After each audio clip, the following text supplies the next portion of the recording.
read this.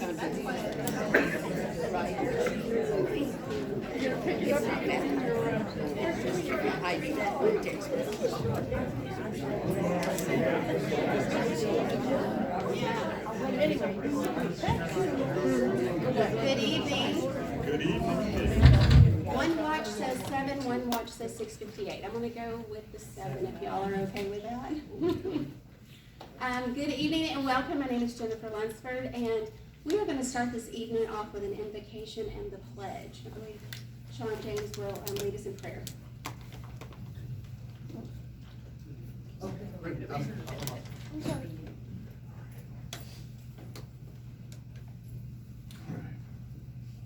Heavenly Father, I just want to say thank you. Thank you for allowing us to wake up this morning. Thank you for the blessings that you bestowed upon us. Thank you for the wonderful country that we grew up in here, because every day in our experiences. Thank you for our families. Thank you for our leadership. Thank you for everything that we're able to experience under your glory. Lord, I just want to say thank you for this forum. Thank you for the participants that are here tonight. Thank you for all of the people that are visiting and that are here to participate in this wonderful forum for tonight. Thank you for the volunteers. Thank you for my chairman, our board, and thank you for our liberties that we have here in the United States. I just want to pray that everything will continue to move in order, under your will, under your grace. In Jesus' name I pray, amen. Amen. I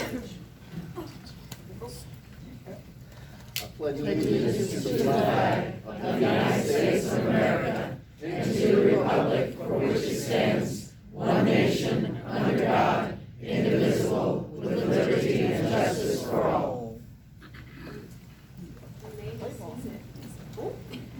Uh-oh. Sam. There we go. Oh, Lordy. Okay. Okay. Again, my name is Jennifer Lansford. I am the first vice president for the Greater Fayette Republican Women's Club. And tonight, believe it or not, you were at a women's club meeting. So our president, Angela Bean, is unable to be here tonight. And for all of those who have sent your prayers to her, she is fine. She just has a cold. So nothing big. She just didn't want to come in tonight with her cold. And I understand that totally. So she's okay. I don't want to worry too much, but I'm sure she would still covet your prayers as she continues her healings. So I'm here tonight to welcome you and to kick off tonight's event. I'm also going to be joined by the chairman of the Fayette County Republican Party, Reelected. So tonight we are partnering together to host this candidates forum. We believe that this Board of Education election is going to be incredibly important for Fayette County. We wanted to give you an opportunity to meet and to hear from the Republican candidates prior to the primary election on May 24th. I don't know if you've looked at your calendars, but how close is the primary early voting to us? 2 weeks. So that is why we are here tonight. So before we get started though, I asked the chairman to say a few things, do some welcome and recognizing some special guests. On behalf of the Fayette County Republican Party, we'd like to welcome all of y'all here tonight. We want to know if we have any guests in the audience. Anybody not a member? First time here? Wow.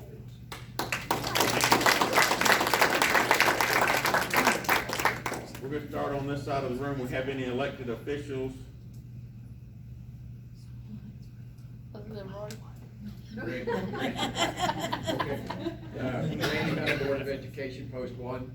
Scott Hollowell, Fayette Board of Education. Brian Anderson, Board of Education, Post 5. Anybody else? Miss anybody? Give them a big hand.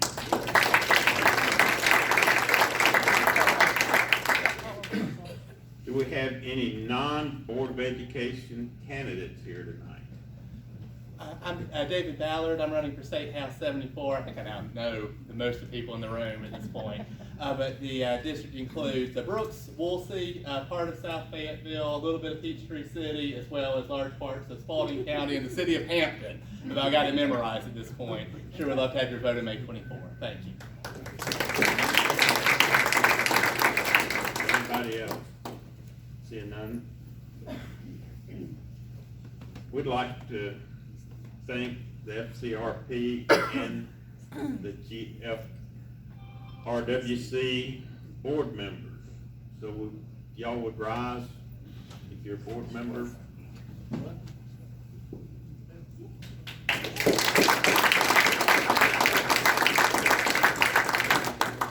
I'd like to remind everybody that the FCRP has a monthly breakfast. It's the first Saturday of every month except for July. But we'd like to invite y'all to come. We need people here. We have good events, good speakers, and we would enjoy seeing y'all again. I'd also like for you to invite you to join the FCRP. We need your membership. We need volunteers. We need people working for the Republican Party. We need people helping us fundraise. There's a lot of different things to do. And your membership money, we use it to furnish this facility things, so we need your help. And what we do with that money is we help support the Republican candidates, state, federal, local. We also try to hold their feet to the fire. Because once we get them elected, then we gotta make sure they do what they're supposed to do, hold Republican values.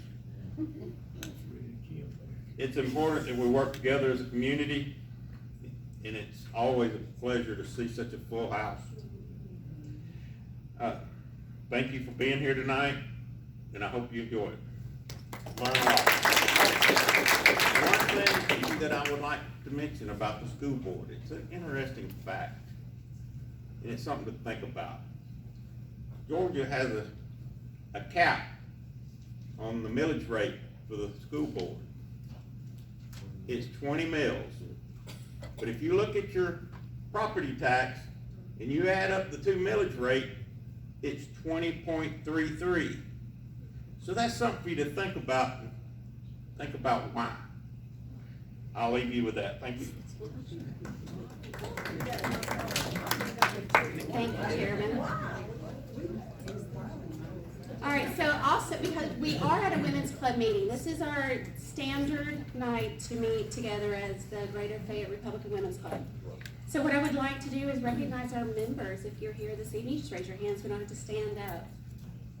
All righty, so everyone around you, if you are not a member, reach out to one of those ladies that just raised their hands and ask us what we do and what our missions are here in Fayette County.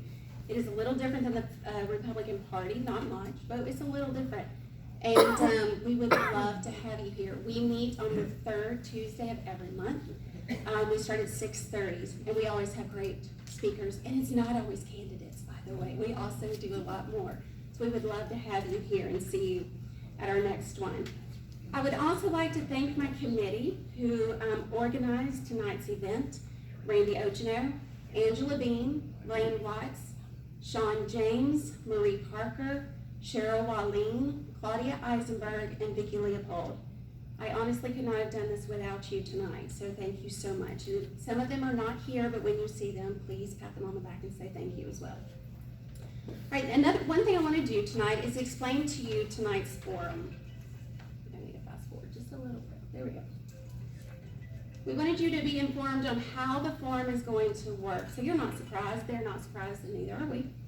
But each candidate is going to have 4 minutes for their introductions. This is a time for them to introduce themselves and explain their platforms for why they want to be the next Fayette County Board of Education representative for your district. The questions were created in multiple ways. The first was the Greater Fayette Republican Women's Club sat down together and developed some questions. They're not easy. You have a group of women in this community who are watching the Fayette County Board of Education. And so they came together and those questions are going to be the questions we start with. Then you could, if you registered online, you could submit a question through our online portal. We have those with us. And then also tonight, you had the opportunity to sign in and submit a question. What we are going to do with those questions is If the candidates answer your question, we're gonna sort through them, right? Elaine and I are gonna sit here and sort through them. If the candidate answers your questions, we're not going to throw them out, but we are not going to repeat them either. So we're just going to kind of set them off to the side for the sake of time. So I just don't want anyone to think that we threw your question away if we don't exactly ask it. We just hope that you'll hear that your question was answered at some point during the night. So I did want you all to know that. But each candidate will have 2 minutes to answer their questions. If another candidate is referred to by name in an answer, we're going to give that named candidate 2 more minutes to respond. And then each candidate will have 2 minutes to close after the question and answer time frame. All right, some of the question categories tonight are going to include the public Board of Education meetings, finance and budgeting, and legislation. And of course, there are other questions that fall outside of that realm, and we will ask those as well. All right. So, I keep hitting the wrong button. Yeah. Whoops. Hold on. Oh, here we go. I wanted to introduce our candidates to you tonight, and while I introduce you, you are more than welcome to come on up. Ms. Bennett, you're probably going to stay here, or do you want to come up? Okay, good. All right, so from District 2, Roy Raybold, he is the incumbent with the Fayette County Board of Education, Allison Otto, and Miss Jan Bennett. They are candidates representing District 2. For District 4, Dr. William Yardy. So just want to thank all 4 of you for being here tonight and joining us. And if you want to come on and make your way up while I do the next part of my agenda here, that would be great. All right.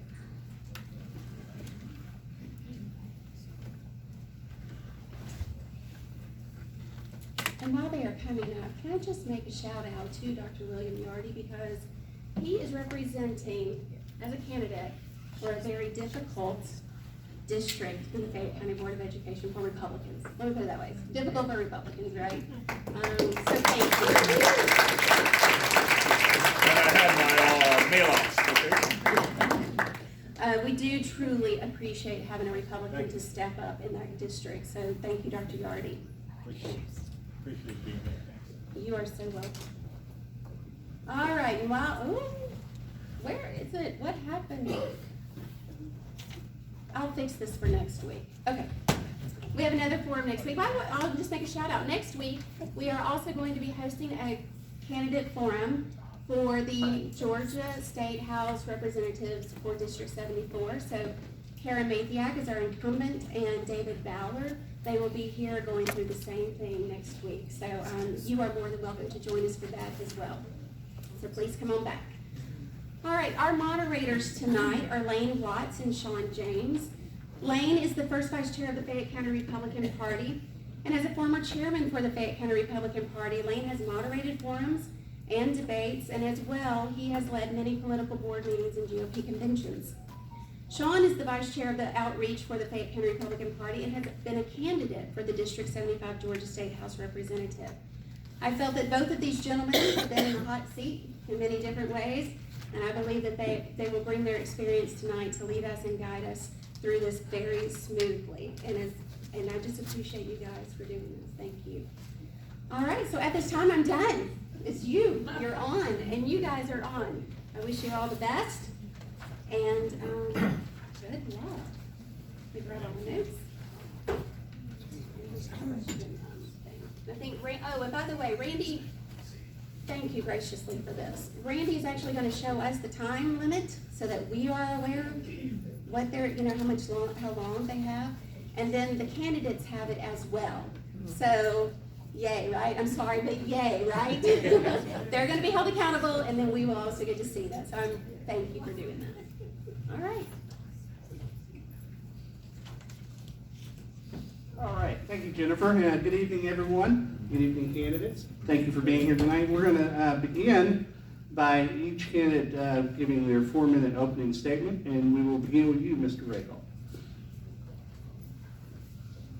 Yeah, turn the switch on, Michael. On. Again, thank you all for coming out this evening. My introduction, my qualifications, I have been a resident of Georgia for 41 years, a resident of Fayette County for 29 years. I have worked in the school system in Fayette County for 31 years. I was an administrator at McIntosh, administrator and principal at Sandy Creek, and a principal at Whitewater High School. While I was principal, all of those schools, both those schools, received awards from the Governor's Office of Student Achievement, bronze, gold, platinum awards, always ranked in the top 10% of the high schools nationwide, which is over 25,000 high schools, and always in the top 10% in the state of Georgia. Why am I telling you that? Because laws govern school board members, and the first law of school board that a school board member has to adhere to is the primary goal is student achievement. So I'm telling you this to let you know that I know about student achievement. 1 year at Whitewater, we had a 97.5 graduation rate, which was number 5 in the state. My average was 93% graduation rates. So I know about student achievement. I then retired and proceeded to the Board of Education. I have been on the Board of Education for 3 years. The first year I was on the board, my fellow board members selected me or elected me to be vice chair of the board. I was vice chair of the board for 3 years, and this last year, or most recently in January, they elected me to be the chairman of the board. While on the board, Georgia School Board Association recognized our board with the exemplary board status the last 3 years in a row. First time that has ever happened in the history of the Board of Education of Fayette County. In 2019, we were named the Governance Team of the Year by the Georgia School Boards Association. And 2 out of those 3 years, we won Trend Center Awards by the Georgia School Boards Association.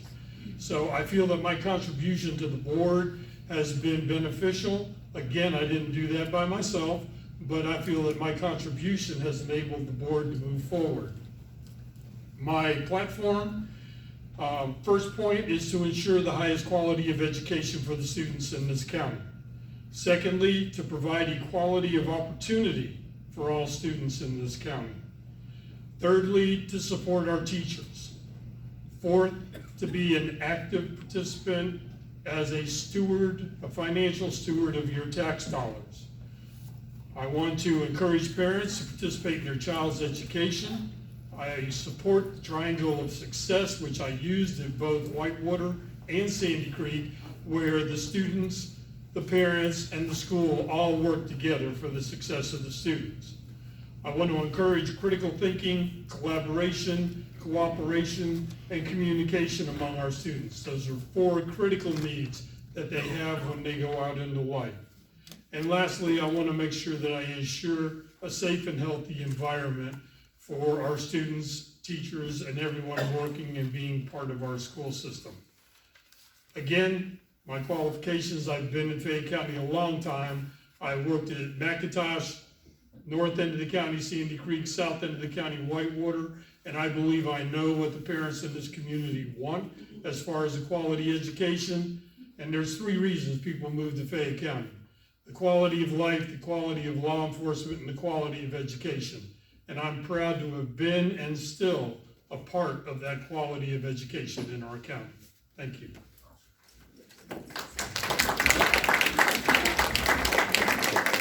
Thank you, Mr. Raybold. Now we'll hear from Allison Otto. Hi, thanks for coming. This is a great crowd. This is great. So I'm Allison Otto. I am Allison with a Y. I actually have a lot of Ys. The first one is my God. The second one is my kids. And the third one is my country. My God, because the Lord put it in my heart to run. I've been praying about this for 3, 4, 5 months. And He confirmed it through His word. He confirmed it through other people. And He confirmed it through circumstances. And then He opened the door wide open. So in my mind, I would have been in disobedience if I would have said no. And honestly, I'm nobody special. I just said yes.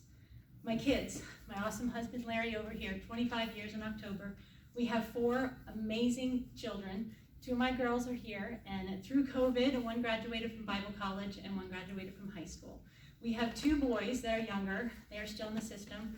My 13-year-old went to Whitewater Middle School, and we pulled him out in January. For a variety of different reasons. If you want to ask me about that, I would be glad to share.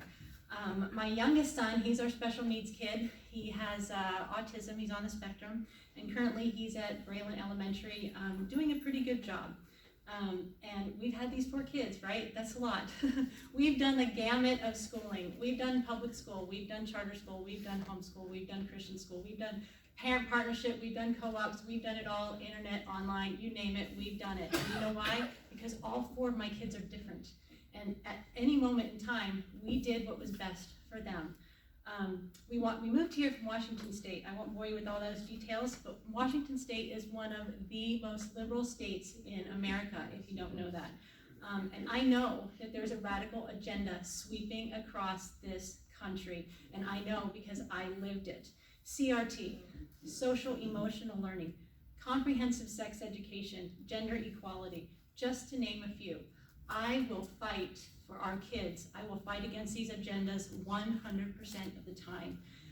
If any of you have seen the documentary, it's called Whose Children Are They? It's horrific, but it's enlightening and it's actually encouraging because there's an answer.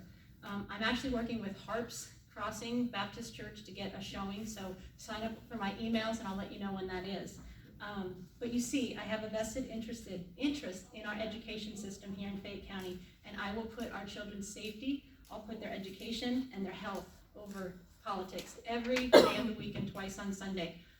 Thirdly, my country. I heard it said recently that if we truly want to make America great again, we need to make great Americans, right? That makes sense. This hit home to me. And it starts with our school system.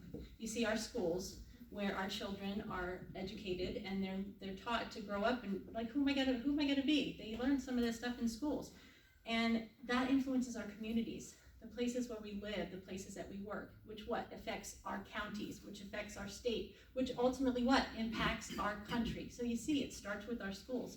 We need to take a stand here and now, teaching our generation, this generation and the next, how to love, honor, and respect the Constitution and respect this United States of America. So these are really great whys, Allison, right? You might be thinking, but why run against a current member, right? That's a question that I had to ask myself. Well, the simple truth is, many of us are not happy with the decisions that were made the last 2 years. Certainly it's been challenging, and the decisions that they had to make were very delicate and highly politicized. But a trusted servant should always put his and her community first. And being an education system, guess who that community is? Our kids. They need to put our kids first. And I do not believe that that was the case this past year. I've been an active member of a watchdog group here in Fayette County, and it's made up of parents and concerned citizens. And oh, there you go. You can ask me about that. Oh, there's that one over there.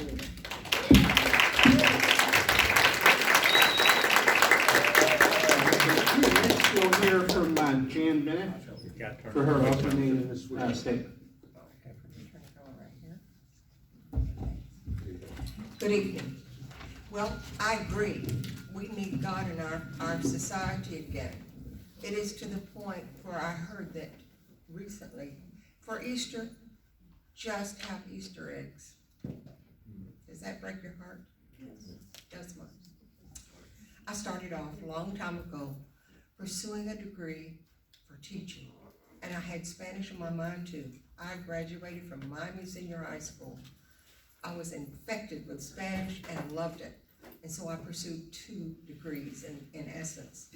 And then along came a chance to teach, where we were getting the man off the moon in Satellite Beach, Florida. So off I went to teach 3rd and 4th grade, and I met my husband there. And we decided to get married before he had to go far away. And then God blessed us with children, and he said, I want you to be home for the first years of the children. So I did, but I was always pursuing. So I began with helping develop in a Presbyterian church, a school, before we had our first. And soon we were off to Los Angeles. I said, gotta keep those credentials going, so off to UCLA. Then off to Maryland to teach, and then off to Montana. Oh, did I forget Los Angeles somewhere? Well, anyway, it was a wild trip. And I love teaching, period. I began through all those years, although I wasn't full-time in the classroom, I did begin with Association of University Women. So I developed programs for Spanish, 1st through 3rd, 4th through 6th. Then back to doing some other things, and then my husband was transferred to Georgia. And I was asked to come to Riverdale High School to teach Spanish, high school Spanish. So I took all the implements for teaching elementary to high school. You say, why? Because my students, I've been moving socially to where the homework is not the issue. It's, by the way, I think I need a job. I'm going out to 85, I'm going to stay there at 4:30 in the afternoon till midnight when they close, and I'll be there in the morning. So learning was not the issue. It was, you want to touch my coat, it's made out of leather. Perfectly beautiful leather. His goals were, what is my grade? But he wasn't inputting. So I did not press in the same way. I had to actually teach them rotely many things that I had done with elementary children, only they didn't recognize it. We had, well, first year, we would have style shows where they were describing somebody else from head to toe. They had to know the names of the clothes. They had to know what to do. We wrapped the countries of all the Central American countries. That way they learned them very rapidly. We did all those kinds of activities, and I'm that kind of a teacher. I even went to Latin America to take photos of rainforest and also to go in grocery stores to bring back. I wanted them to know how to utilize the language they had learned. What would happen if they were in a foreign country and had to go into grocery stores and have things to do with visas and passports and the rest. It's a living language. And they came back and said, you know what, I need to speak to the class. I took a C in your class. I went to Miami, and the only place I could get a job was teaching older women how to, that is Cuban women, how to get a driver's license. And you know, I'm fluent now. But I was kind of lazy then. That was the best advertisement God could have for studying. And there were many things that were precious when they noticed that you're different and you love them all. But then things changed in Riverdale. I'll have to tell you about that a little later. Thank you. Thank you, and now we'll hear from candidate for District 4, Bill Yardy. Good evening, folks. Good evening. Thank you for having me here. And my name is Dr. William Leon Yardy, and I would certainly like to be a member of the Board of Education for Fayette County. A little about myself. Well, I was born in another country. It's Guyana. It used to be British Guyana. And when I was around 18 years old, my parents decided to leave that country. Why? Because of the, I would like to say the infestation of communism.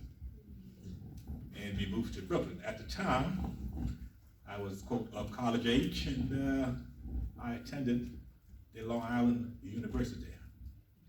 That's where I met my wonderful wife. This was back in 1975, and we were now married for 41 years. Angela. After college, I went on to medical school, which was the Morehouse School of Medicine. That's sorry for that. I guess it's my static in lots of static. Anyway, I went on to the Morehouse School of Medicine. Graduated in 1985. And from there, I then moved back to New York, started off my general surgery years at Harlem Hospital, and then went into the Army after 3 years of general surgery training to give them back some time. They helped pay for my medical school. Then I went on to the University of Kansas, where I did my neurosurgery residency, and from there, decided to open a private practice while I continued to be in the active reserve in the Army. After 5 years of practice right here in the neighborhood, so to speak, which was at South Fulton and Southern Regional. Did that for 5 years, then decided to go back into the military, this time the Navy, and I stayed there for the next 12. During this period of time, I was an educator, starting from high school. I was hired as a tutor by the high school that I went to. Then I was hired as a tutor and a mentor at the college, which I went to. That's LIU. And the process continued during medical school, being a tutor and a mentor to the younger students, along with students from the Morehouse, Clark Atlanta complex, so to speak. And in the military, I must say that was a lot of tutoring, a lot of being a educator. There was the members of my, quote, rank, of the, quote, lower ranks, the enlisted members, and so forth. I was also on several boards, different boards, while I was in the military. All of these things serve to make me an educator.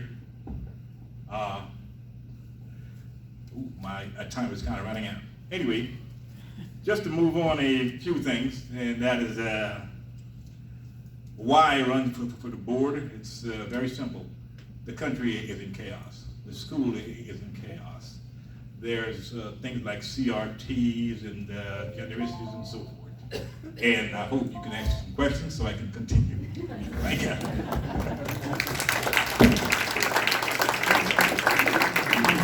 Thank you, Dr. Yardy. That concludes our opening statements. And now we're going to move to questions. And I will ask the first question. We'll begin with you, Mr. Raybold. A third renewal of an eSPLOS will be on the May 24th primary ballot. This will extend the current 1% sales tax for education for another 5 years after the current eSPLOS expires. It would generate $210 million. What are your views on that, and what are the needs that will be met under the eSPLOS? Okay, thank you. eSPLOS money is used for anything except personnel. You cannot hire personnel, you cannot pay personnel, and personnel makes up 90% of our budget. Currently, you are well aware, because 70% of Fayette County voted to go back to the taxes of 2017, and I know that all of you are operating your household budgets on your 2017 income, and that's the way we have to operate our budget. And next year, our budget will be based on 2018 numbers. And so with inflation running at 8% and higher, we're using tax numbers from 2008, tax income from 2018 in order to operate our schools. So eSPLOS money is very, very important to the continued services that we're able to provide. For example, Booth Middle School is being built totally with SPLOS money, not your tax dollars. And the computers that all of the students received, the one-to-one computing, that was all paid for with SPLOS dollars. So SPLOS dollars are important, especially now that we're using income money based on 2018. Next year it'll be 2019, the next year 2020. Who knows where inflation is going? So that supplemental money enables us to continue to provide the services that the people in this county demand as far as their educational of their children, and provide all of the services for the students and for the community. So eSPLOS is extremely important.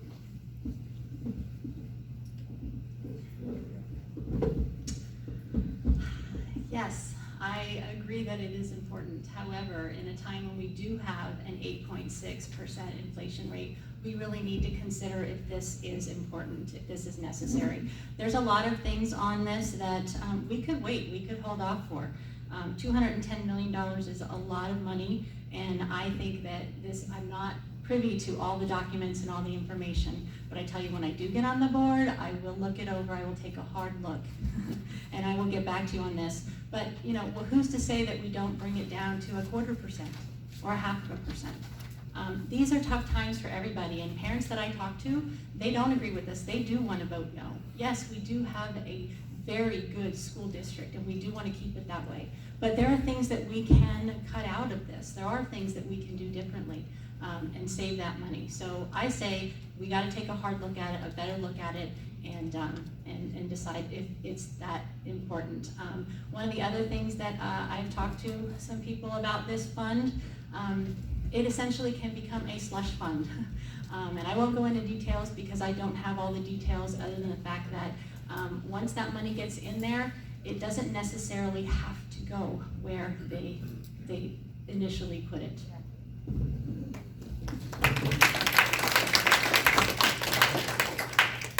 My burden, when I look at this chart, is a vast amount for facilities and technology. The textbooks are down here, and they're here. But the worst part and the big surprise is the debt service. You're using that splotch money, and it has to be paid for. You have to go out and get money, don't you? And then you pay a huge percentage, thousands of dollars, that are lost to maintain that. I think we can do a better job. And given more details, I'm in agreement with you. I do know, but I read the figures and I'm saying, this isn't wise. You know that people live with a lot less in foreign countries. And they have a great little education. And guess what? Where I spent almost 15 years in Costa Rica. When things were there, the parents paid for the books, they paid for the uniforms, they paid for it all. And they got an education, and by the way, during the year, guess what? They had to pass a test. There was no Common Core. If they didn't pass, they had to go back and repeat. And you know who tutored? The mothers. We need books, and we need the need to learn. And when they sang their national anthem, they didn't know the first verse. They sang all four of them. They love their country. We can do a better job without slush money and without having them pay like an animal that has a bite on the tail. And that's what we're doing when we're paying a great amount of interest. Thank you.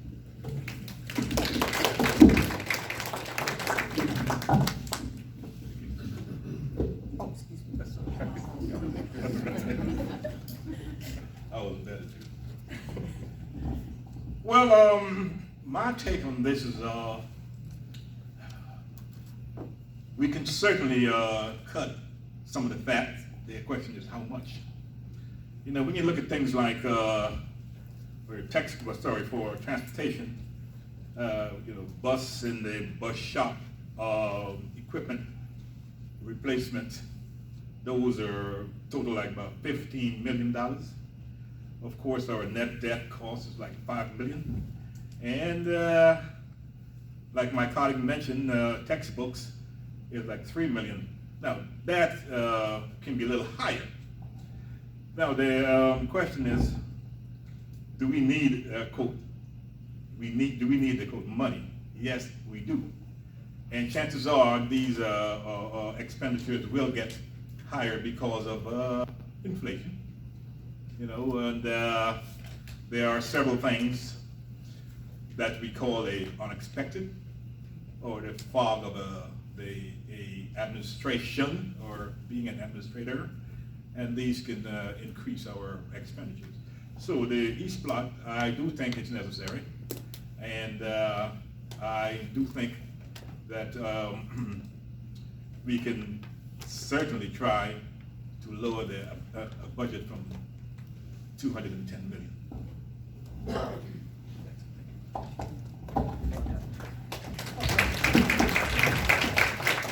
Thank you. And now question number 2, we're going to start with Dr. Yardy, and we'll come reverse back down the table here.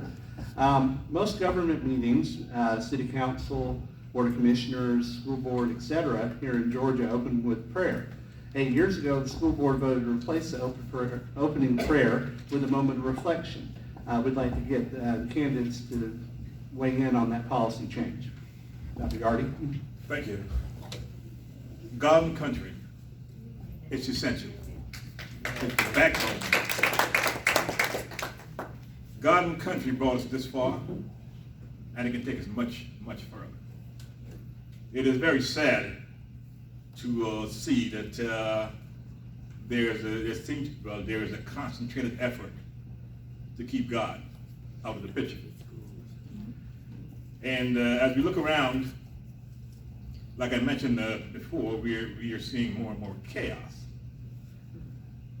God and country grounds us. You know, we were raised with it. It is a good thing, and it is not bad to. Well, they are making it look as if saying believing in God is a bad thing. Therefore, with them taking out school prayers, in some cases in the classrooms, it is almost taboo to talk about God. And our kids are more or less like lost without a rudder, so to speak. That's a Navy term. So I certainly would do my best to either bring it back in, or if it so happens that in areas where it is being considered to be taken out of the school system, I would fight very hard to keep it in there. Thank you.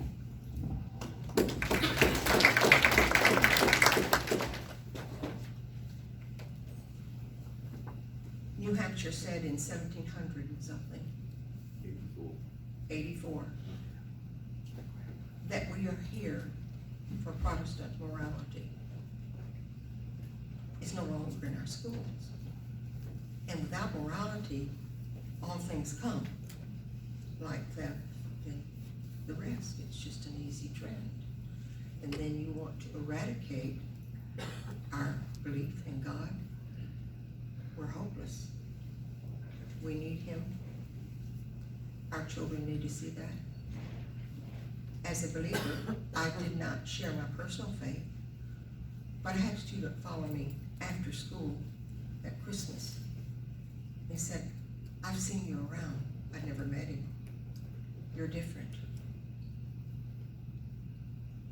And then he opened his life to tell me about his life. We need to know that we have a living Savior. We're not burning our children to produce gods. We have a living God, and He's real. Our children need that anchor. We need to be able to say all that we wish. Remember, it's only happening just in my generation. In high school, we had 50% Jewish and 50% Protestant. We still read from Scripture every morning. It went around the class and you had your turn. And then we prayed Lord's Prayer. We can say none of that now. People, we have to stand up. I'm looking at your eyes. We have to. It's time.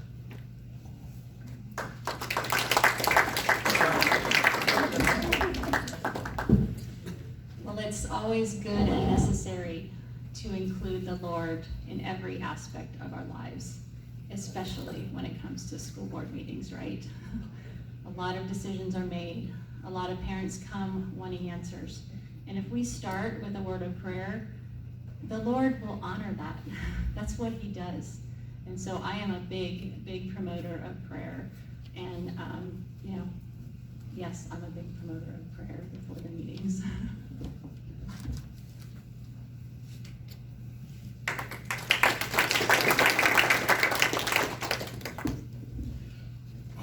I was not on the board, and neither were any of the current members on the board when they did away with the prayer. So I am not sure why they did away with the prayer. I can only speculate. First, let me tell you that I'm a God-fearing man, so I believe in prayer. However, when you become a board member, you have to swear to uphold all the laws of the state of Georgia and the federal government, as well as the Constitution of the state of Georgia and the federal government. My only speculation is that years ago, when they took the prayer out of schools by court orders, and by laws. That's probably why the Board of Education decided to stop doing a prayer at the beginning of their meeting. Just like when they took the Ten Commandments out of courthouses and various other places. It became law. As a school board, you cannot pass a policy unless it's based on law, court order, or the State Board of Education policy. And so I can only speculate. I do know that when I first came to Fayette County, they used to have ministers from different churches in the county who conducted the prayer before the meetings. I know that at times that became difficult to get them to come. And then when the country went through that segment or that period of time where they were pulling the Ten Commandments, when they were pulling prayer out of schools and various other places, football games, etc., I can only speculate that that is why the Board of Education decided to eliminate the prayer. Again, I hate to make assumptions, but I was not on the board. I can only make those assumptions, only based on law. You have to do, as a board member, you have to swear to uphold the laws of Georgia, the United States, and the Constitution of the Republic. You could have raised them. All right, thank you, Candace, appreciate that. I would like to ask, for the sake of time, if we could hold applause until after everyone is completed. I appreciate that. All right, so this one is going to be about legislation. HB 1084, Protect Students First Act, prohibits using critical race theory, or CRT as we know it, or parts of it in curricula or training programs. What actions and policies should the board create to make sure, one, teachers understand exactly what teachings are prohibited, and two, understand the consequences for teaching CRT ideas? And when you need to repeat that. You, Mr. Riggle. Okay. First of all, the teachers in Fayette County teach the state standards, and CRT is not part of the state standards. Again, we operate under the State Board of Education and the standards that the State Board of Education puts out. The new legislation under the Divisive Concepts Bill says that, again, teachers are not supposed to be teaching CRT, but CRT is not mentioned in the Divisive Concept Bills. All that's mentioned in the bill is divisive concepts. Again, we don't have a policy because there is not a law concerning CRT. We don't have a policy because there is not a court order concerning CRT. Remember that all of our policies have to be based on court order or law. The Divisive Concept Bill says that teachers are not supposed to teach these things. However, if you read the Divisive Concept Bill, there's exceptions in the Divisive Concept Bill, which the legislature passed. It says that advanced placement classes, for those of you that don't know, those are college level classes taught at the high school level, they are exempt from the Divisive Concept Bill. And that teachers can teach because they're teaching college classes at the high school level. 30% of the students at Whitewater last year took advanced placement classes. 60% of those students at McIntosh took advanced placement classes. So the Divisive Concept Bill doesn't even apply to them. That's, I think, going to be very troubling to the community and troubling to people because they think, oh, they can't do this, but the law specifically says they can. It does not prohibit that. The law also says you can teach Jim Crow laws. Well, how do you teach Jim Crow without talking about white people doing bad things? You can't. So this is all going to be interesting. Yes, CRT is a very radical agenda that is coming, and I believe that our governorship from Kemp on down through Mr. Woods, down to Mr. Patterson, yes, the whole goal is to keep CRT out of our schools. It's not allowed, but let me tell you, it is here. It may not be in the curriculum per se, but it is in the lesson plans. There are websites out there that the teachers go to get their lesson plans from. I think it's Teacher to Teacher, something like that. And so it's basically teachers that have spent, hundreds of years teaching kids on these different lessons, and they put it out on this website, and the teachers can purchase this. Well, that seems, pretty fair. They're making money on their past efforts, okay? But if you look into some of these websites and you look into some of these lesson plans, they are teaching critical race theory. Critical race theory is basically trying to eradicate racism with racism. Is that not what it is, right? So my idea about this whole thing is, we don't want critical race theory. And if you are using critical race theory, there's got to be consequences within the school. We can make a policy within the school that teachers can be reduced their pay, docked, something like that. When you start hitting their pockets, guess what? They're not going to teach this anymore, okay? And the other thing is, let me think what the other thing was. Yep, it's gone. Yeah, but critical race theory, we need to get that out of our schools.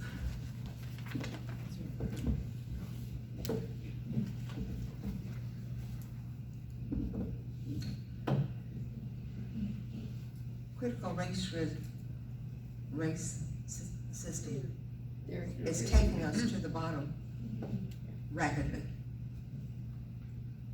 When 60% of the people in LA, kids do not even go to school. It's not a working system. And it's basing on shallowing us, not progressing. You remember, some of you might remember when we got the man to the moon? We were on the edge in technology. Within 5 to 10 years, we will be on our knees. You know the word STEM? Well, STEM stands for science, technology, and so forth, and math. And the engineering, and we'll be in a failure state of affairs. You see things, little things like reading, well, they use a different system. Can't have rules, you know. You got a picture, why don't you just guess at that word? But you know the first letter? That's good enough, can't you? Figure out what's going on.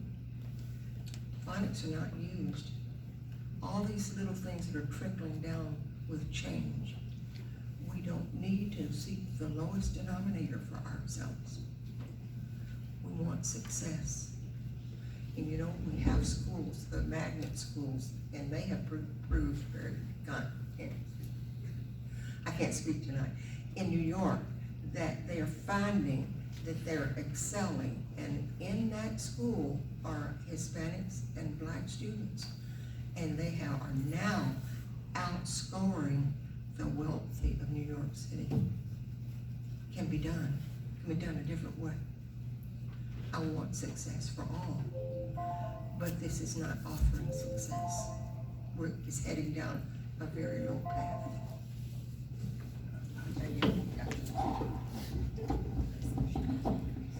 Well, my take on CRT is very simple.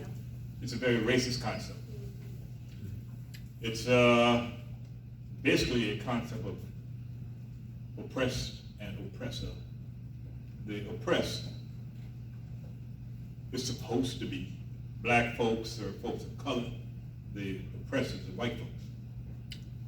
Essentially, they're saying that you were born that way, and therefore you must repent. That's the bottom line. It is a new take on something old. It's called affirmative action. And it is not something that we should tolerate. You have a group of folks who worked extremely hard to, get where they're at in terms of their knowledge and wealth and so forth, and you want to kind of take it away, discriminate. I do believe that if there is not a law, and I was told that there is not a law yet, then we should pass a law that bans CRT. And it is that simple. It is wrong, and it's evil. Thank you.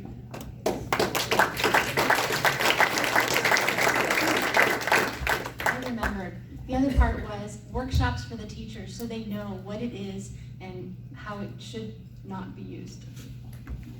I have 30 seconds, please. When we want to change things, we need to be decisive. Excuse me, we need to move on, please. Sorry. Yeah. We have our allotted time. Thank you. Okay, All sorry. right, next question here. My country, Costa Rica. The building of a new Booth Middle School versus remodeling the older school was highly controversial in the community. The Peachtree City Council was opposed to the project due to a challenge with adequate road access. Each candidate weigh in with your thoughts on the project now, now, and in the future. Okay, let me repeat that one more time. The building of a new Booth Middle School versus remodeling the older school was highly controversial in the community. The Peachtree City Council was opposed to the project due to a challenge with adequate road access. Each candidate weigh in with your thoughts on the project then, now, and in the future. Mr. Riddle.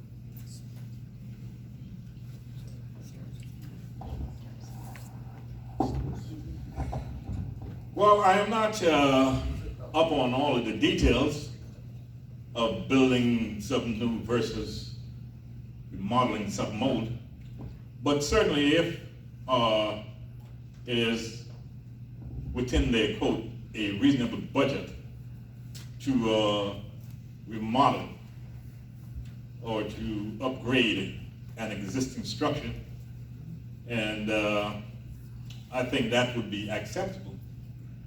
If it's not, and it's, I shouldn't say cheaper, but within a reasonable budget to build something new, along with expanding the road system and so forth, I think that is also a reasonable option.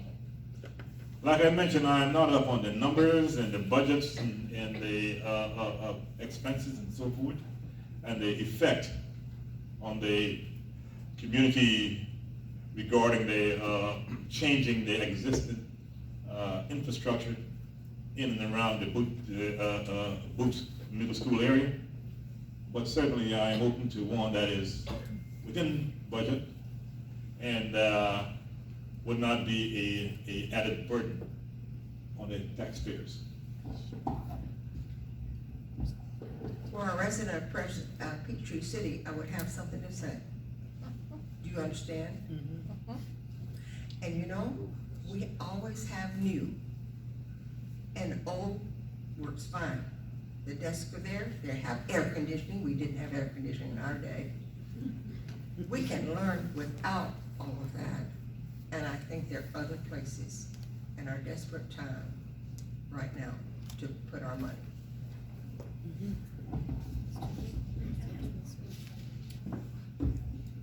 So I was made aware of Booth Middle School, shortly after running for the school board, and did a little bit of research, and yes, it is definitely a debacle. I drove out there, and the roads, it's just not convenient. It should not have been built where it's built. I went to the Peachtree City Council meeting a week or so ago, and I do know that some of those members were not on the board before, but the bottom line is, if the city that you're building a school in is not on board, then you don't do it. I know that there was possibilities of extending Stagecoach Road all the way to Ebenezer. I know that there was other thoughts, other concerns, but in the end, it didn't happen. So now we've got this gorgeous school come up from the ground, and we have kids that are ready to go in it. So what do? Peachtree City's kind of in a little pickle, aren't they? Any Peachtree City people here? Yeah, I bet you're pretty upset about it.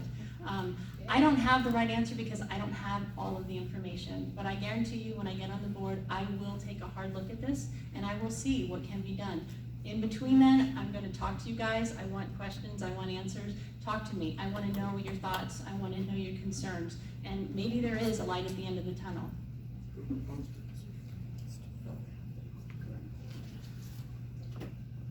It would take a lot long. It would take a lot longer than 2 minutes to explain this entire situation, but I will try to do it very quickly, and I was involved in a lot of these meetings. Originally, we tried to buy Riley Field from Peachtree City, and they told us we could have it, and then they told us no, we couldn't have it. And then we looked for another property, and in order to build a middle school, you have to have 35 acres. Where do you find 35 acres in Peachtree City? So we found the property. We had 5 parent meetings, 2 at the county office, 3 at Booth with the community, and then we did a survey with the parents at Booth Middle School. Over 70% of the parents said, build a new school. We're always accused of not listening to the community. We're always accused of not listening to the voice of the parents. Over 70% said, build a new school. To build a new school costs $10 million more than it would have cost to renovate a 40-year-old building. So we made the decision to spend the $10 million to build the new school. And we built the new school. We also paid for the road that goes from Carriage Lane to Stagecoach Road. We paid for that. We built that. We also tried to buy other property which connected to Spear Road to build another road, but we couldn't, the owner would not sell us the property. The Booth was built with SPLOST money, not taxpayer money, and we are currently in negotiations with the Peachtree City Council on building the road. However, they seem to be throwing up roadblocks. If I was a Peachtree City resident, I would be concerned why Peachtree City has a 51% reserve budget and they're still taxing you all as much as they're taxing you. We have a 10% reserve budget. That was taxpayer money. SPLOST is tax money. Yeah. And the school's still being renovated, I think. The old one. So it could be rented out. It only cost $13.5 million to renovate. We're gonna move on, people. Thank you. Now I see everybody's waking up. I like that. All right. That's what I wanted to hear. Okay, so our next question. Parents with special needs students often feel that special education funding is not sufficient to provide enough help to those students who are falling behind. What can or should be done to better help these students?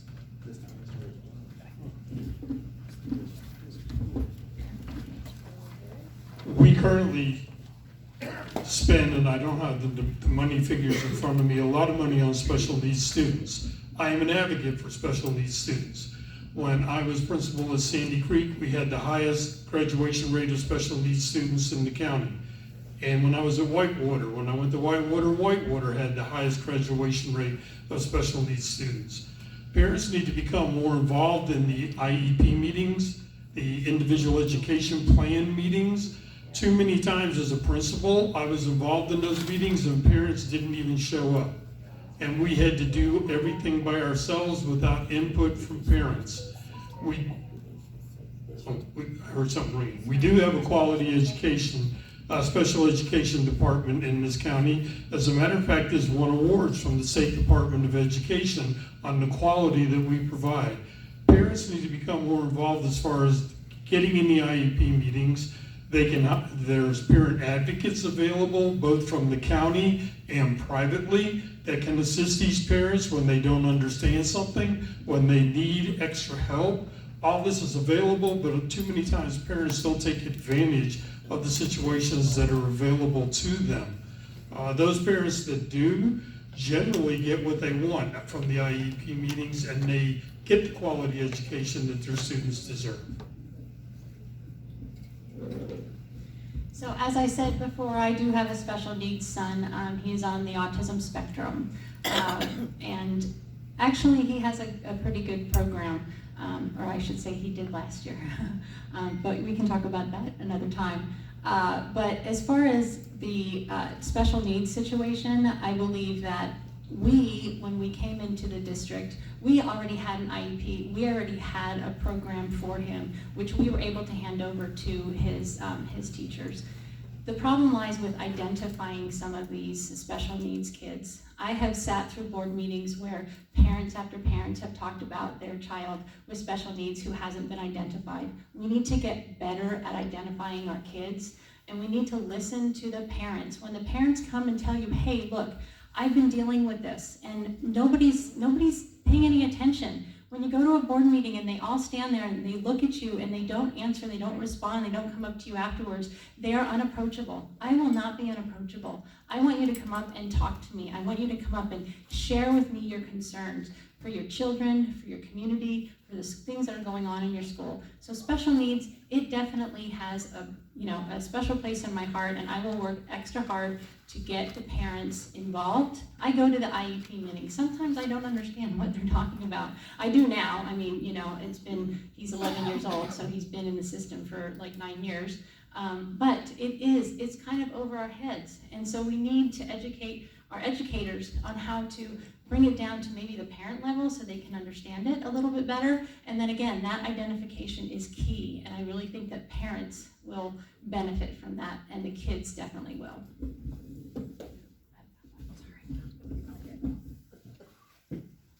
Sometimes.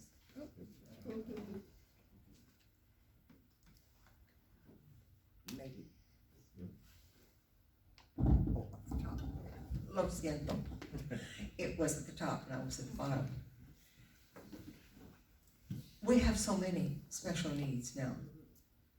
Many. To the point we can hardly supply the one-on-one that they desperately need.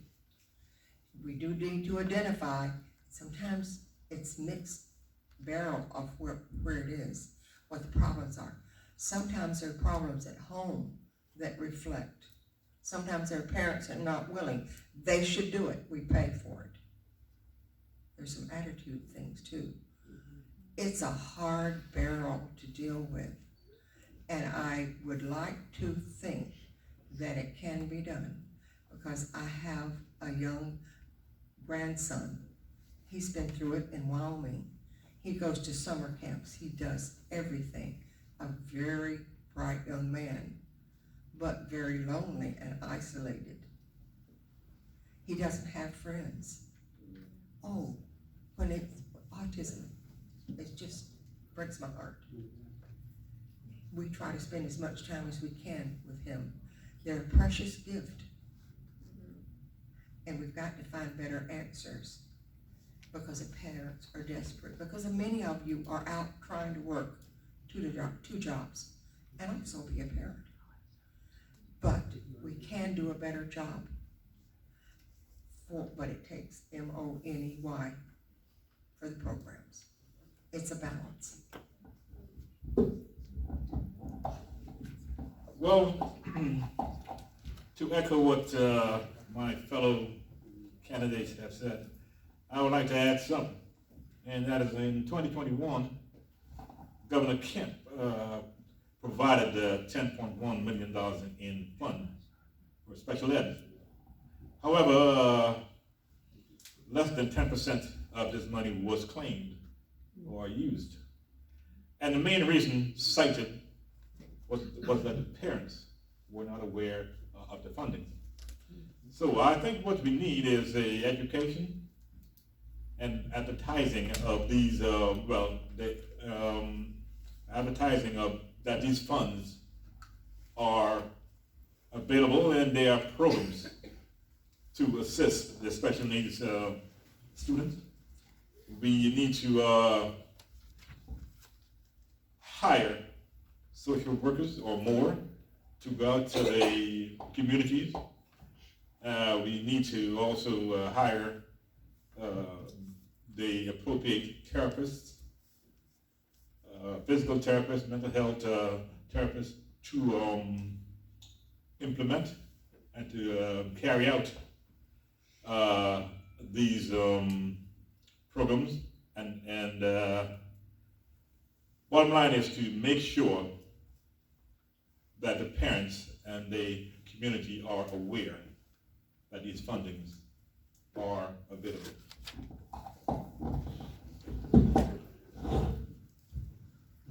All right, thank you, candidates. The next question, we'll start with you again, Dr. Yardy.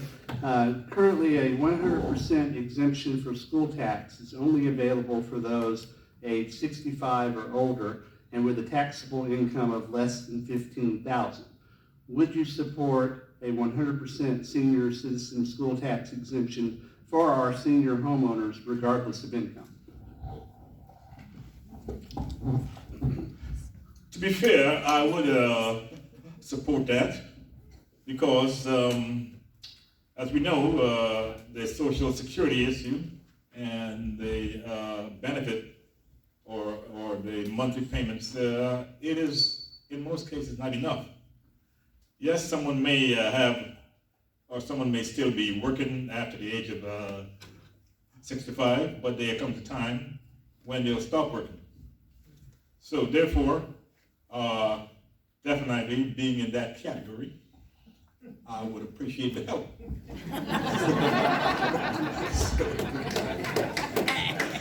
But that is my take on it. Thank you. I'm of the vintage character too. I'm gonna agree too, and I am gonna take a couple minutes too. That $10 million from Governor Kemp, I believe, was given to parents who were affected by the COVID-19. And so if parents didn't have to go outside of their normal expenditures and they had to implement and buy special things to cater to their kids in the home, that is where that money came from. Because I got the email and, you know, receipts and everything was necessary. But I would love if they had a blanket $10 million.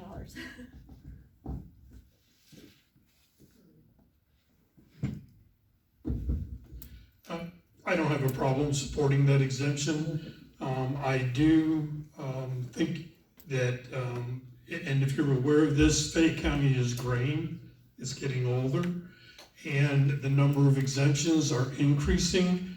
I believe it's up to almost 30% of exemptions on school board taxes.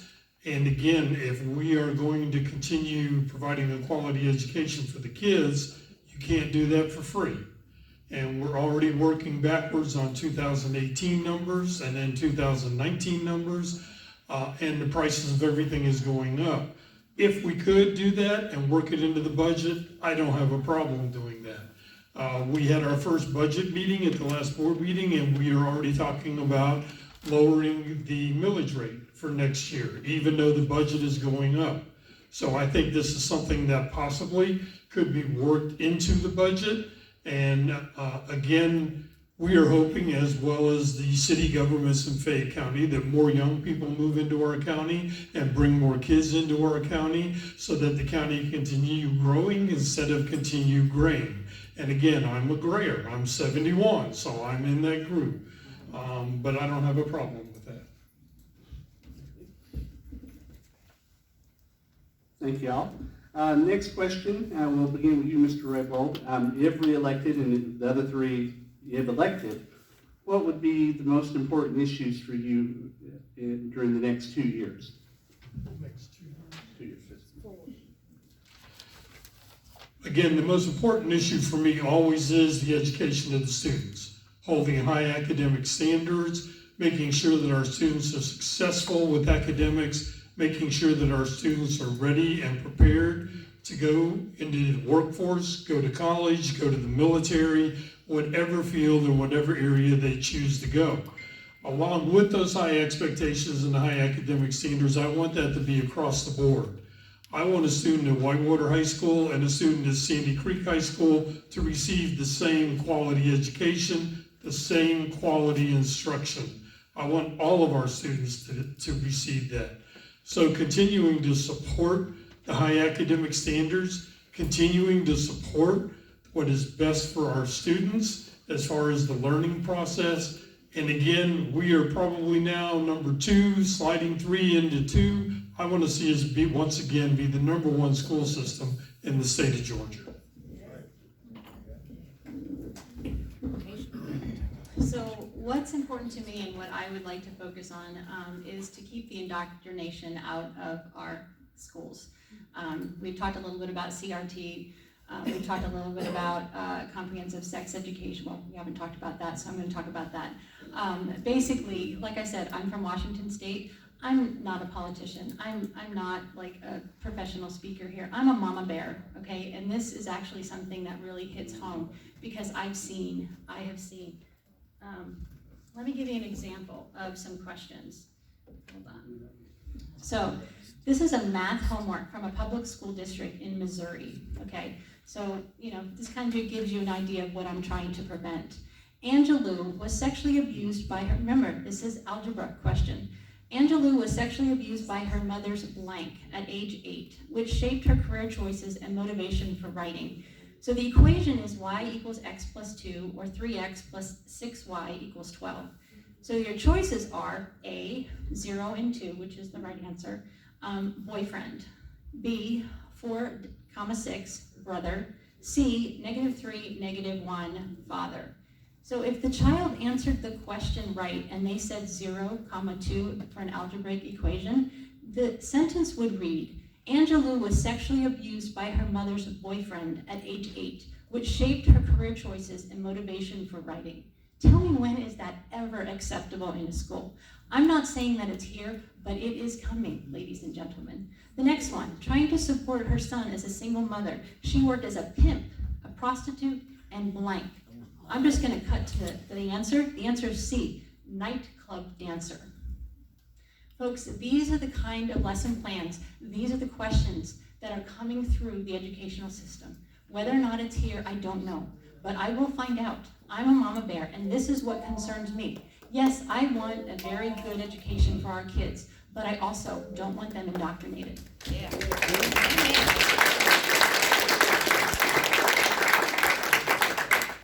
Yes, we do.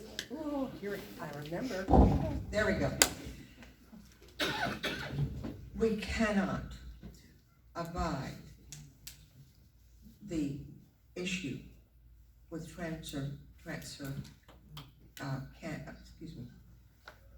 the racial implications with sex. It's destroying. I read an article just yesterday or the day before of something that happened in Florida. The mother said, my daughter asked for a rainbow flag. I got it. That day she took off her lipstick. She put on men's clothes. And I'm panicked. She'll ask to have her body changed. This is a child that's 13. Should she manage to get to 18 or 20 and wish to have a normal life, she's scarred. And there were more stories like that. We do need that, but the terrible part that bothered me was the part that education is playing in it. They take the privilege of taking a child in the program and suggesting would they like to change. Now, in a court, all you need to do is decide whether there's just a little doubt there. They're so young, they hardly know. But it's going around, it's popular, I've got to fit. And they're into it. But next they're asked about the pronoun. Shall I be a they or a them? And then the worst part is that if the parent finds out, they are told, please, when you get online and you pursue answers, it says, please affirm your child, otherwise they just might commit suicide. That's not right. Sorry. That's the bill. Thank you. Well, there are a few things that I would like to keep out of the school system. One which was CRT. I would not expound further on that topic. The other one is the gender ideology. Let's just say we are getting kind of confused.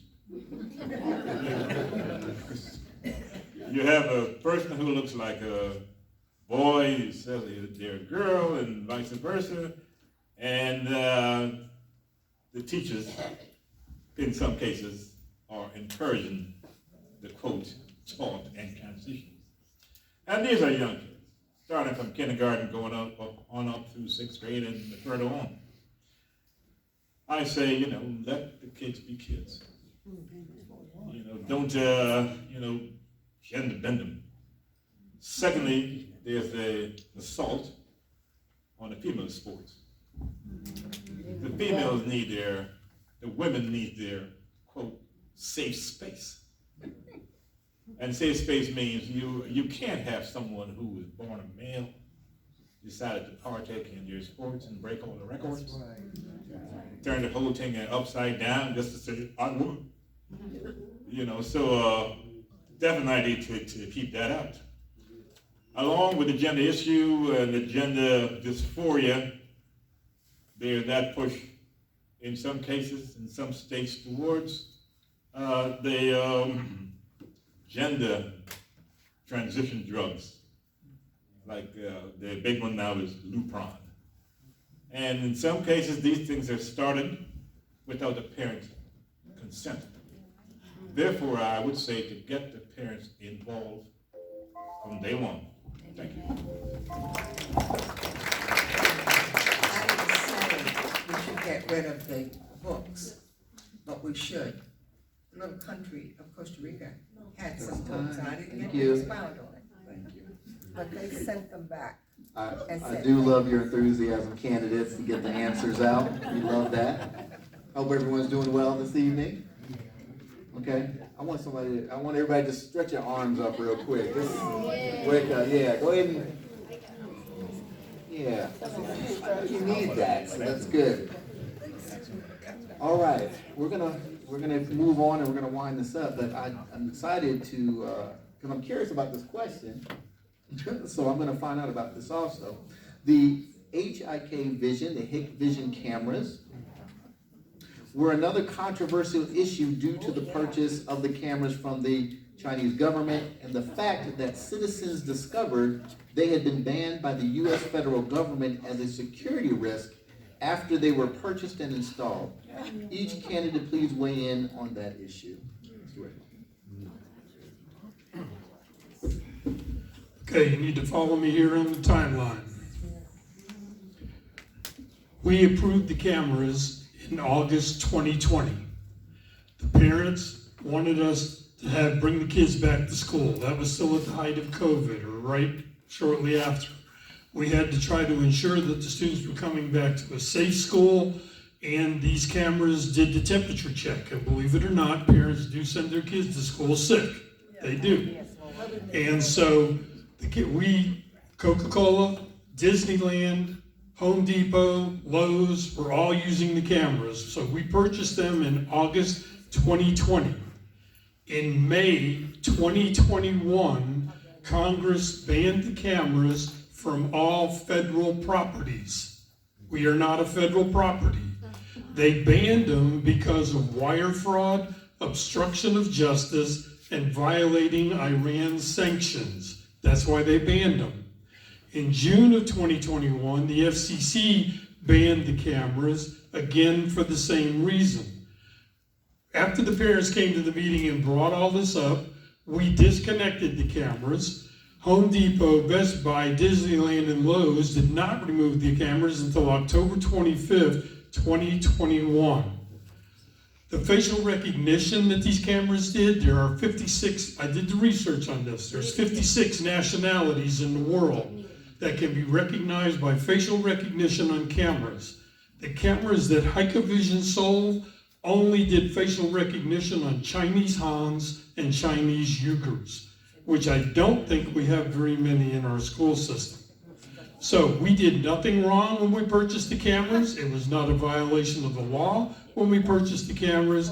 When the parents came and complained, we disconnected the cameras, even though we didn't have to because they were only banned on federal property. Didn't need them.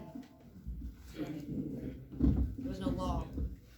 So the Hikvision cameras were actually what got me involved in the watchdog group. I sat in this room with about 100 concerned parents and citizens who were like-minded and concerned for their kids. Once we found out from a cybersecurity expert that these cameras were in fact facial recognition cameras, and they were from the Chinese Communist Party. And if you know anything about the Chinese Communist Party, I'm told, is that any product of theirs is theirs for life. So we were not guaranteed that our little photos of our kids, little Johnny and Mary coming into school, how do we know that they were not saved somewhere in the internet, in the cloud? All of those things were very much a concern to us parents. And so we did a little research, we dug a little bit, and then we found out that these cameras were blacklisted by the United States government.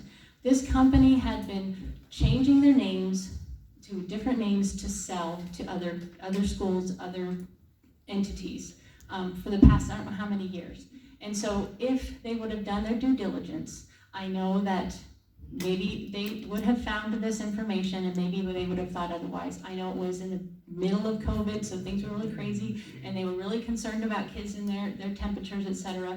But honestly, doing your due diligence might have saved the taxpayers $500,000.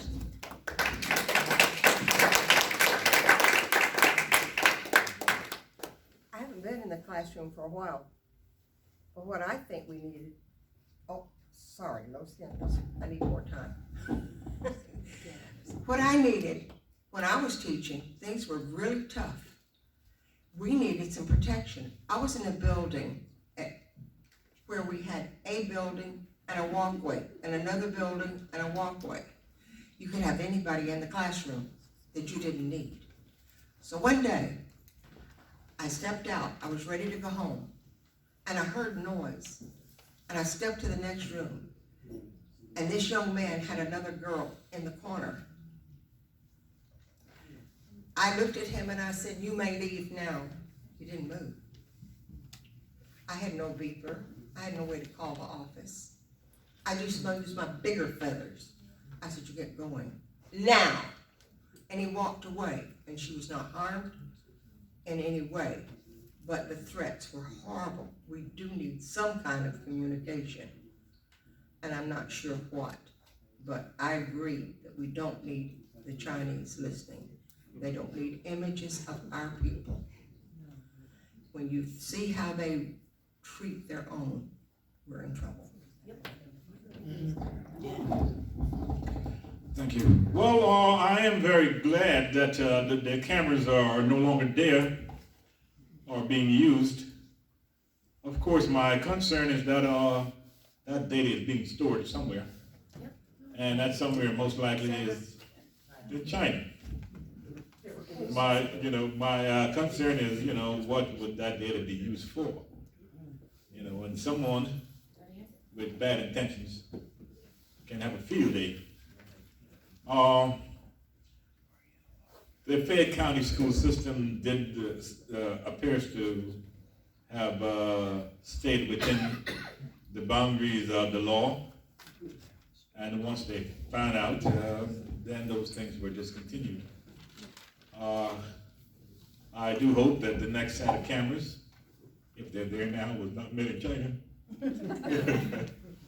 or was not made in the U.S., but produced by a Chinese company. But that's my take on it. Thank you.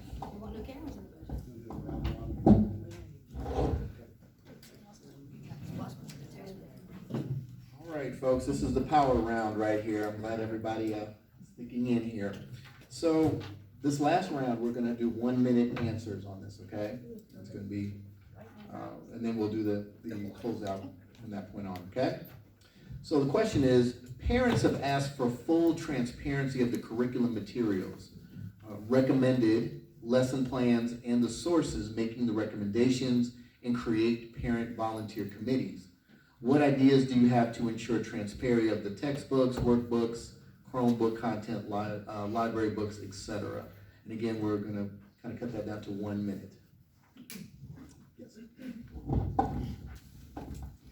Well, the parents are taxpayers, along with, they are parents. So they should know. We should be very transparent with them, with every aspect of their child's education. Whether it's reading a textbook, using their laptops, whether it's going to meetings, partaking in their activities, in terms of attending those functions. I do believe it's a must. And they would assist in ensuring the fair treatment, education, and the, I should say, decrease in corruption of the child's mind and well-being. Thank you. Textbooks. Here we go. Textbooks are free, right? I'm going to address this just a little differently. I do wish parents would look at the books. When I gave out textbooks, I had to go through every textbook to see what kind of filth was in them. The student had to sign for that book. And at the end of the school year, they weren't to get their report card with a filthy book. And so once I found one, and it was despicable, I took it to the office. The parent came in and said, my child didn't. And I said, I'm sorry, but they did. He signed for that book clean. There's some responsibility about books in 2 or 3 different aspects, aren't there?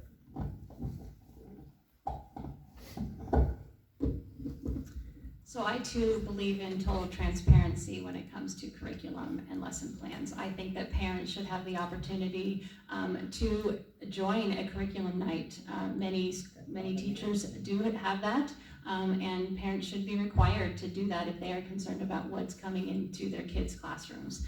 I believe that parents should be able to attend classes. They could sign up a couple days beforehand, but I have no problem with that. I believe that parents should not have to sign a waiver saying that I'm not going to look over my kid's shoulder while they're taking a test or doing something online with their schoolwork. That's happened.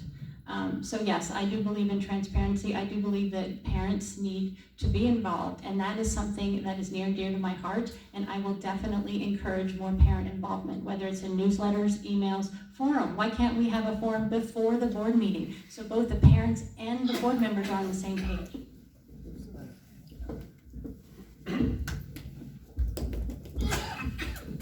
Bill 1178, Parental Bill of Rights. The first tenant reviewing records, that's already a law. It's called the Federal Education Rights and Privacy Act. Parents learning about course of study access to instructional materials, already a Georgia law. Procedures for parents to object to instructional materials, already a Georgia law. Withdrawal of students from sex ed, a Georgia law and board policy. Written notice of photographing and videos, it's in the Student Code of Conduct, and it is also in FERPA, the Federal Educational Rights and Privacy Act. All the state legislature did was take laws that already existed and put them into one bill and made them parental rights. You already had these rights. You have these rights now. What you don't do is when you sign the Student Code of Conduct, you don't look. But these things are listed in the Student Code of Conduct, all these rights that you have.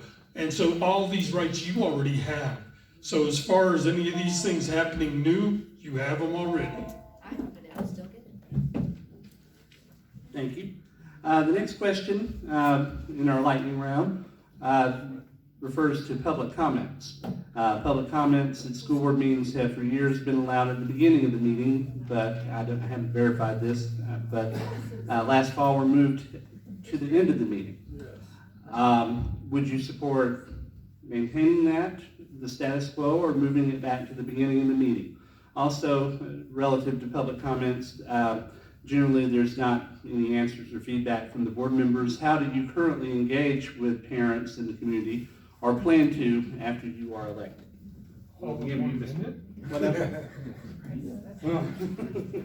that, to be fair, that is a big question. Let's bump this one right here to 2. That's a major one. I have a feeling y'all are going to hear that Yep. answer. You Let's want a bump that to 10-minute 2. thing? Hang on. This is huge, so I totally agree with you. Answer the question, please. Yeah, we'll give them 2 minutes. All right. All right, 2 minutes. okay. Right, the state of Georgia requires us to have one business meeting every month where we are to conduct Board of Education business. They did not pass a public comment law until July. And starting in July, there had to be public comments. We've always had public comments. The night that 70 people came to speak before us, public comments were not done till 11:30. Then at 11:30 that night, we were expected to conduct the board business meeting. So what we did is we divided the public comments into two sections. The first section, which happens at the beginning of the meeting, are public comments on items that we are going to vote on, action items. So we can hear comments from the public about what we're going to vote on. The second public comments are the concerns of the parents. That is after we've conducted the business part of our meeting. When you look at the metro counties, all of the metro counties have a 30-minute time limit, which means if 70 people show up, 70 people don't get to speak. 10 people do, because they all use 3 minutes a person, with the exception of one county uses 5 minutes a person. We still allow everyone who comes to do the public comments.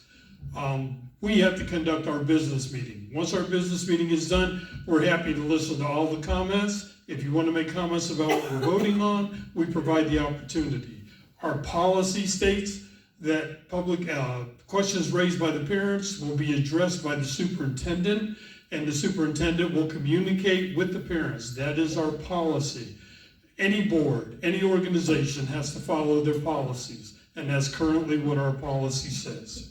You had a policy in place that was not long, while there were 70 people. So I personally haven't gotten a phone call from Mr. Patterson, but I don't know all the rules, but I will tell you, as a parent that has gone to these board meetings, I felt humiliated. You go up there, you're cut off right at 3 minutes, and then I understand the time frame. I totally do. I get it.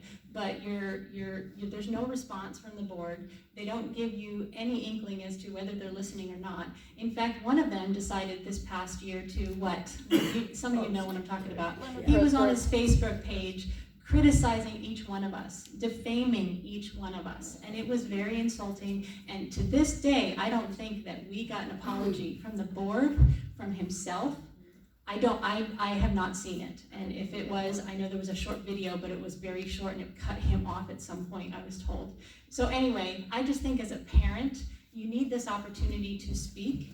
And as a school board member, guess what? This is a sacrifice that we need to make. And yes, we need to be there. We need to hear from you parents. Again, that's why I think a forum, maybe once a quarter, that the parents get together and we talk about things. I will be that liaison because I am a parent, I care, and I want to hear. And then we can take that to the board. I think that's a great idea. Maybe it's quarterly, maybe it's monthly if it's needed. Maybe if there's very big issues that need to be addressed. But I do think that parents need to be involved. That is utmost. I mean, just because there was a big issue, yes, we all got on board when we came, and then what happened? They started squeezing us out, 45 seats. Yep. And then you could only, you couldn't share your minutes. I know that some school districts, they do that. Evidently not here. But I think that if we had one representative to talk about the issue at hand, I think parents would really enjoy the school board meetings a lot more.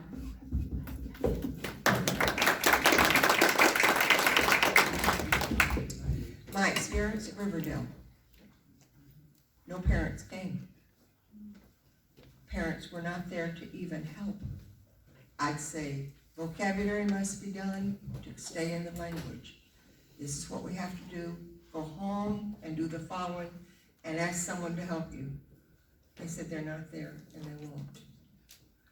I had one phone call in 9 years, and that parent said, passing, he has a scholarship to play football. I said, I can't do that. I wish I'd have heard comments and you'd have been here to help him when he needed it. But I can't change 130 grades to a piece. It would be unfair. That was just the situation I was in. Yes, we do need communication. That's what it takes. It takes parents and a teacher to do the job.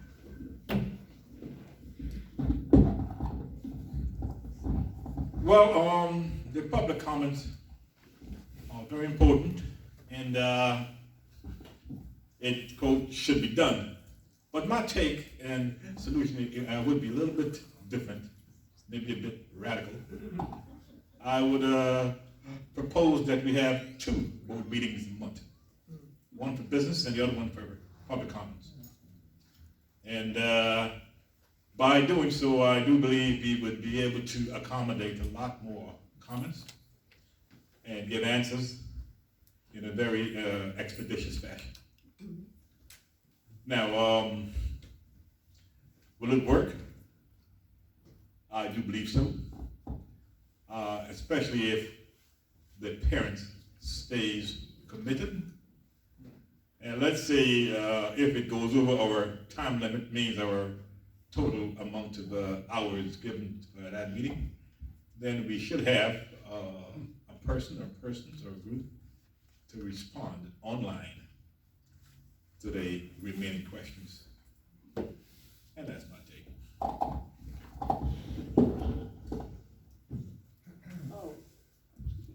All right, that concludes our question segment, and we're going to now move to the closing statements. We're going to begin with Dr. Yardy and come down the table.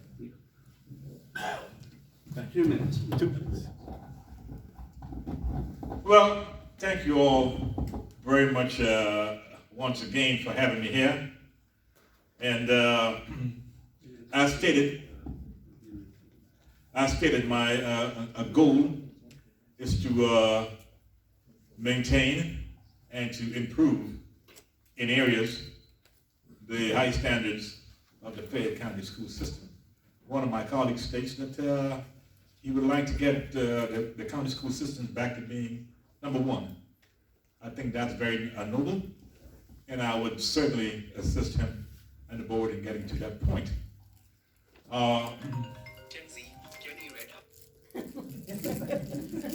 Never forgiven. No, I would also state that I would make myself available to the constituents and members,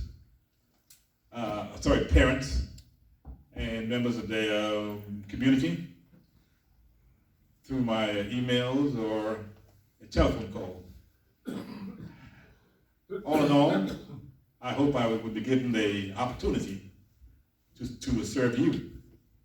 And my website is behind you. It's vote.dryardy.com.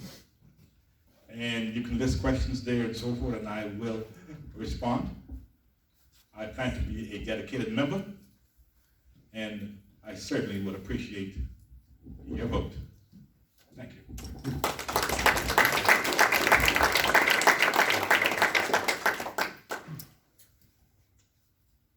I would like to think that we would set our goals to have students that could go to an Ivy League school and not just get in, but make it. We do have some problems, so my greatest concern right now is the kind of material of the critical race theory. It is another thing hidden is what they have in mind. I would like us to be decisive. In our state of Georgia, and I was born here, our laws are hindered. Changing them means we have to depend on going to the assembly downtown. Are they in the classroom? No. Do we have to abide theirs?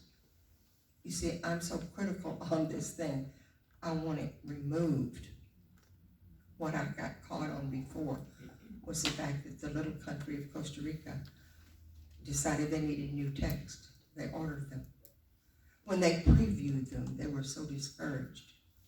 They packed them up and sent them back to the publisher and said, thank you, but no thank you. Our teachers will put everything on the green boards for the year. And you know what happens when you write everything you must do? You've learned it because you have written it. They only gave incentive. People, we've got to do something about that book. We can't, it's the elephant in the room. Our standards have got to come up. knocked down. I love those children, and I'm finding that they can't spell. I have a granddaughter, 15. She wrote me a thank you. It was all misspelled. 3 of the words were incorrect. Can she function in society? No. We do have to do something. And you know, it's about our last turn. It's there. Do something.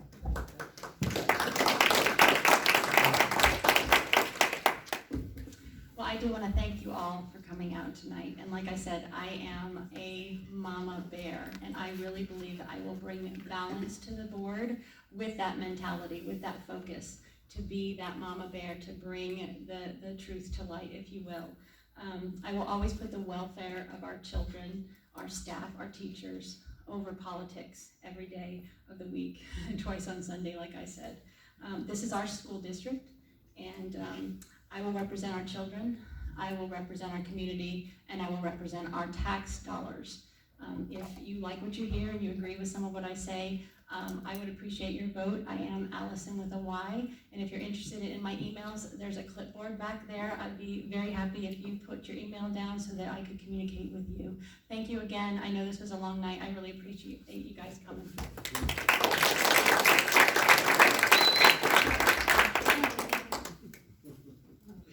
I reiterate, thank you for coming this evening. I appreciate the opportunity to address and speak before you. I didn't do this for 42 years because I didn't like kids, and because I didn't want to help kids, and I didn't want to see kids succeed. 42 years of my life, counting the 3 years on the Board of Education, that's 45 years of my life to helping kids. I have a proven record on student achievement. Students achieve success when I'm in charge. Students achieve success when I'm involved with their education and the process.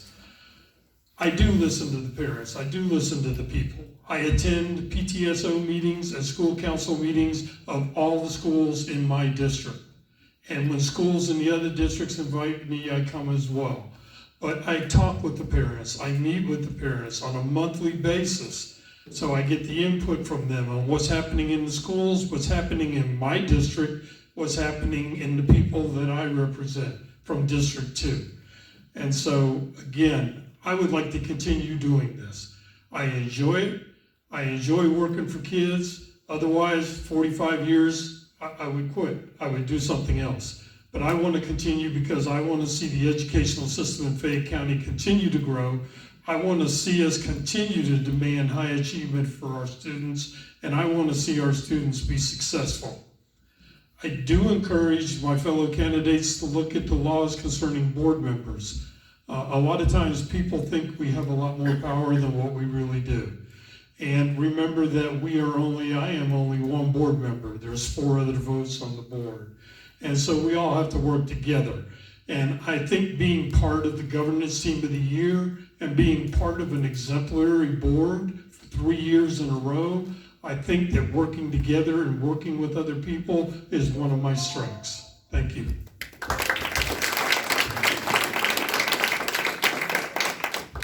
Thank you, candidates. Let's give them all a round of applause. It's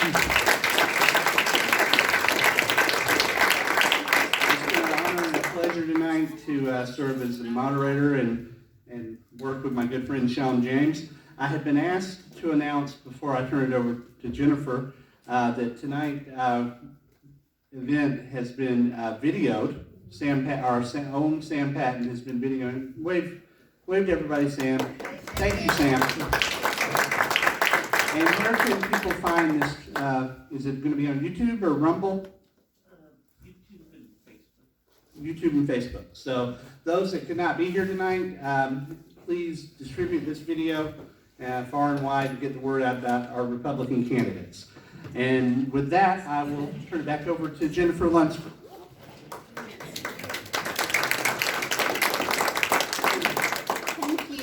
Thank you for coming out tonight. We went over a little bit, but we appreciate your time for being here. I hope you learned something. Good, bad, and different, right? It doesn't matter. I believe we learned a lot tonight. So I hope you enjoyed the event. Thank you again. And guess what? All I'm going to ask of you tonight is go vote. Good night. Thank you so much.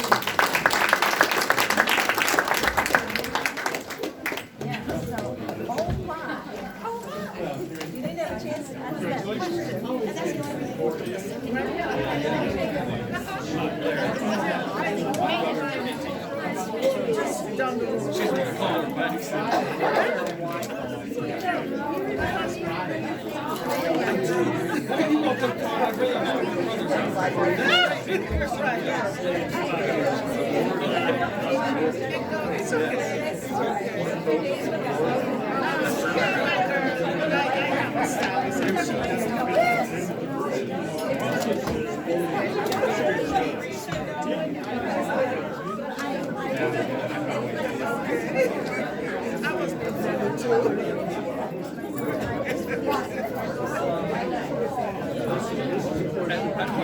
Okay, yes.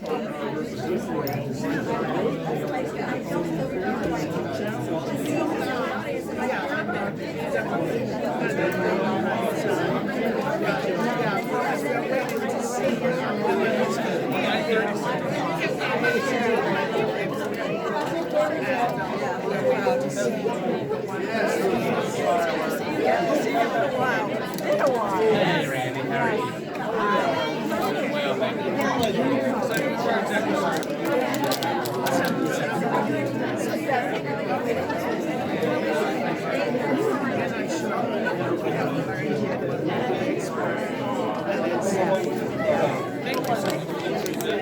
Right, because they are the ones who, somebody's gonna be. I'm sorry.